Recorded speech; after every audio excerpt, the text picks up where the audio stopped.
an island under a state of emergency. On La Palma, a volcano threatens the livelihoods of residents. Farmers fear for their crops, while lava flows bury entire villages, forcing thousands to seek shelter. We have no house, nothing. No house nor land. La Palma is one of Spain's Canary Islands in the Atlantic Ocean. It was formed by volcanoes 2 million years ago.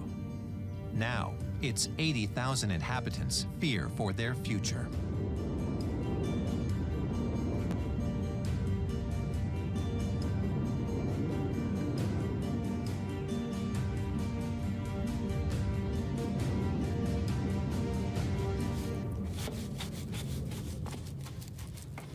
Every day, Nieves Rodriguez sweeps the ash from her backyard.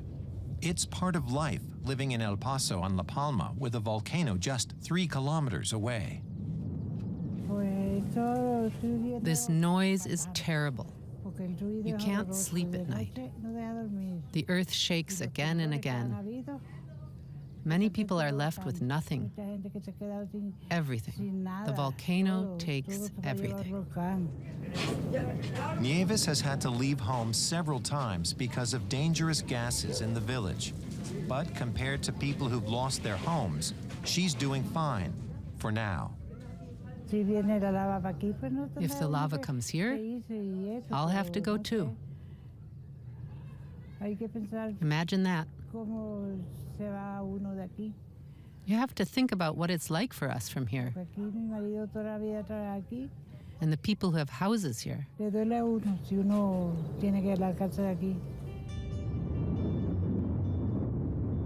Since the eruption of Cumbre Vieja, or Old Peak, lava has destroyed more than 2,500 buildings. 7,000 people have had to flee.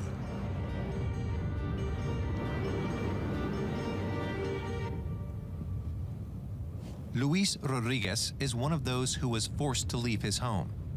At 90, he's been living on his boat in the port of Tazacorte for 5 weeks.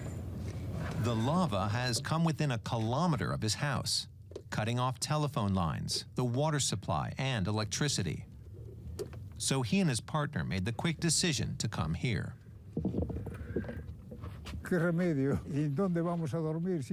We have no choice. Where are we going to sleep if not on this boat? They wanted to put us in a soldier's barracks on the other side of the island. But we preferred to come here, to this boat.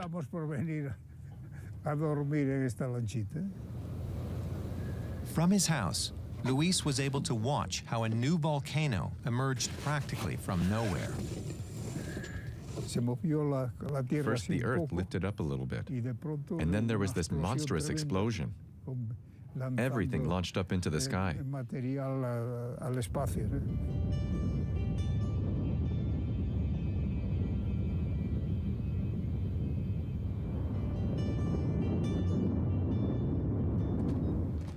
Relief organizations have their hands full.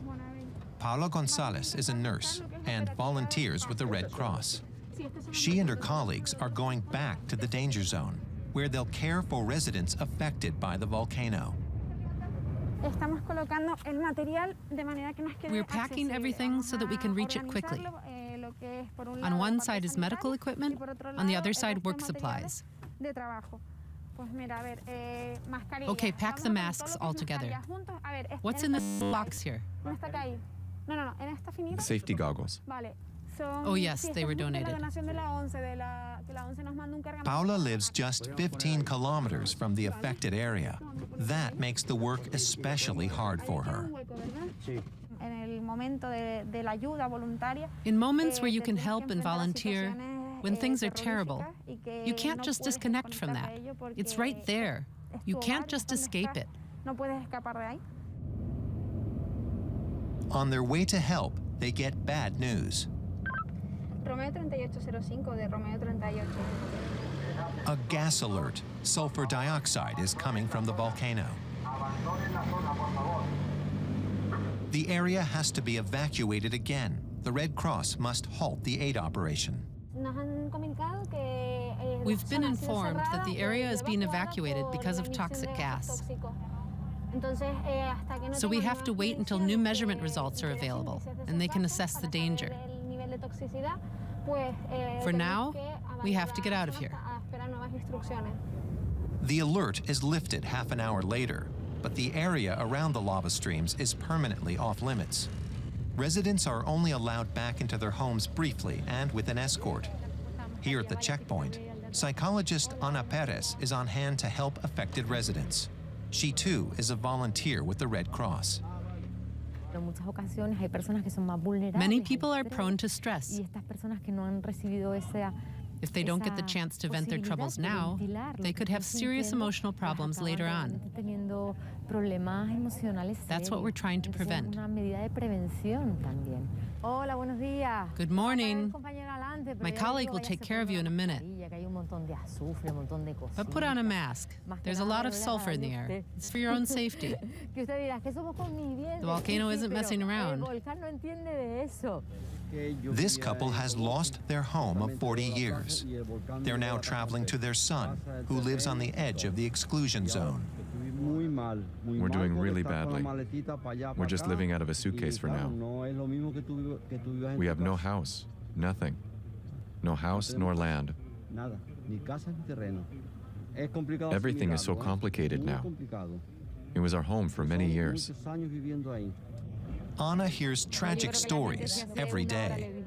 Again and again, she says, those who are suffering make themselves out to be stronger than they really are. Yesterday, a woman told me she shouldn't complain because at least she had shelter.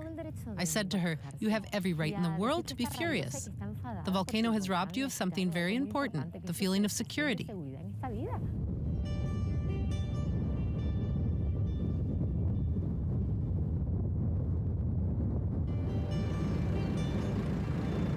What's tragedy for some is a natural spectacle for others.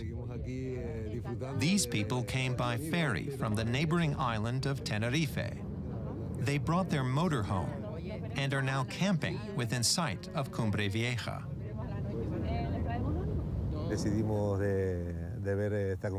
We came here to experience this unique event. We'd never seen a volcanic eruption before. For us spectators, there's something truly magical about it, in the true sense of the word. But the destruction is tremendous.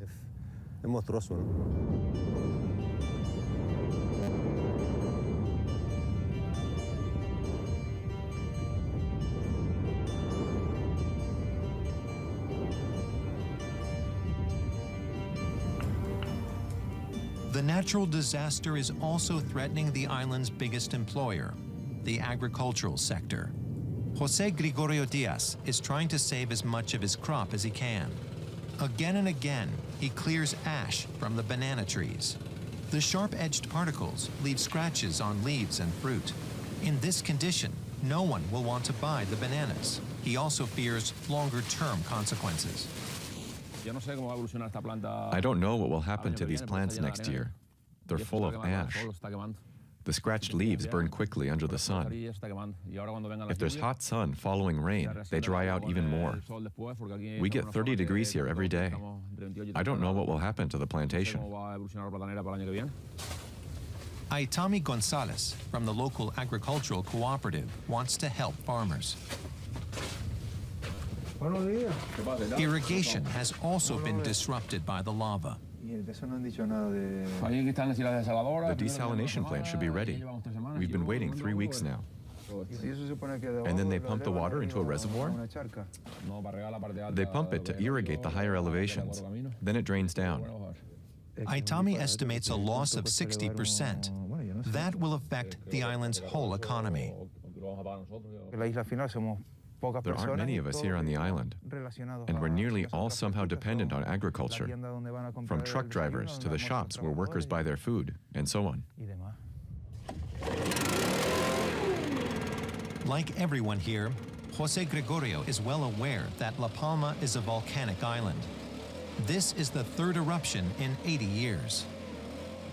Back when the San Juan eruption happened, many at the time emigrated to make a life in Cuba and Venezuela. That's not an option today. Today, Cubans and Venezuelans are coming to us. Where are we going to go? We're here on a small island, a long way from Europe.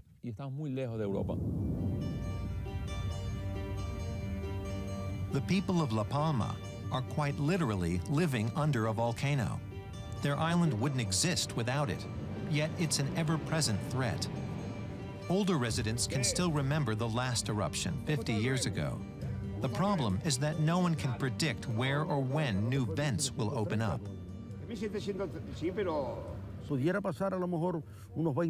Maybe there'll be another eruption in 20 years. That would be a complete disaster, but quite possible. Between 1949 to 1971, that was only 22 years.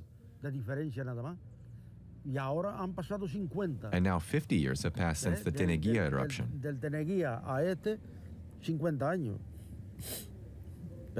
We didn't think there would be another one.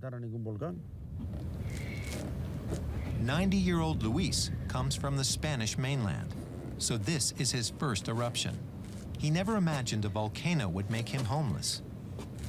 In the meantime, after 5 weeks on his boat, he's found a new place to live.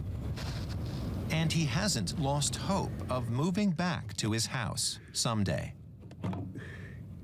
I plan to fix up the house if it can be saved. And for sure, I'll die in that house one day. Nieves is less optimistic. So far, she's been lucky, but the volcano is on her doorstep. Its ash, smell, noise, and tremors all keep reminding her that she's powerless against this force of nature. The future will be tough. All those people who lose their homes, their jobs, and everything they fought so hard for. And now they have to start again?